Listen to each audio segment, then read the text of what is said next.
कोफ्ता कबाब।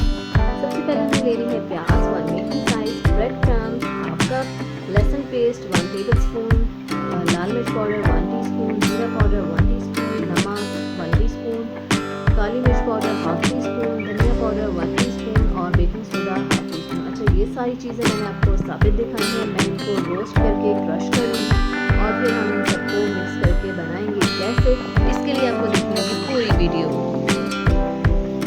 सबसे पहले तो मैंने चॉपर में प्याज को अच्छे तरीके से चॉप कर लिया है और इसके साथ ही हमने मेन इंग्रेडिएंट जो है कबाब का, कोफ्ता कबाब का, वो है इसमें मैंने क्यूब भी ले सकते हैं, आप मिक्स भी ले सकते हैं। 750 ग्राम लेते हैं, साथ में फैट्स हो 20%, समझने चिकनाई होनी चाहिए तो फिर अच्छा रहेगा। फिर हमें इन सबको एक साथ चॉपर में डालना है, मिक्स बनाना है। ये मैंने इसके अंदर ऐड कर दिया है ब्रेड क्रम्स।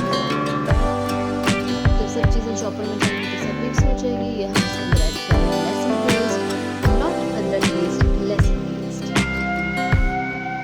अब हम इसके अंदर ऐड करेंगे लेमन जूस। लेमन जूस आपने लेना है 1.5 टेबल स्पून, और अगर लेमन दस्तयाब नहीं है या महंगे हो गए हैं तो आप उसके लिए क्या कर सकते हैं, सिरका भी ऐड कर सकते हैं। अच्छा, मैं इसके अंदर ऐड कर रही हूँ फ्रेश पार्सले। फ्रेश पार्सले मुझे मिला नहीं था तो मैंने इसके अंदर ऐड किया है कोरिएंडर लीव्स, यानी कि धनिया।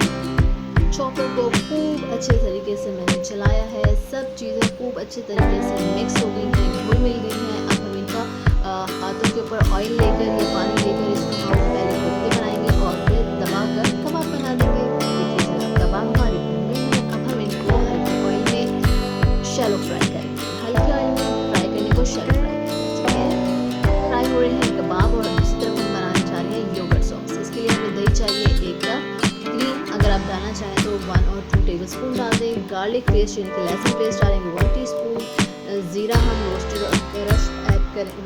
और क्रश जो हमने पहले कर लिए थे वो ऐड कर लेंगे 1/4 टीस्पून, रेड चिली क्रश डालेंगे 1/4 टीस्पून, नमक डाल दिए मैंने हस्बे जायका, और चाहें तो इसमें ऑयल ऐड करना तो ऑलिव ऑयल यूज़ कीजिएगा, otherwise no need of it. ठीक है, अब हम सॉस तैयार कर लेते हैं। सॉस तैयार हो चुका है, कबाब हमारे फ्राई हो रहे हैं। हम थोड़ी सी प्याज और हरी मिर्चों को भी फ्राई करेंगे और उसके साथ प्रेजेंट करेंगे, इंशाल्लाह बहुत अच्छा लगेगा।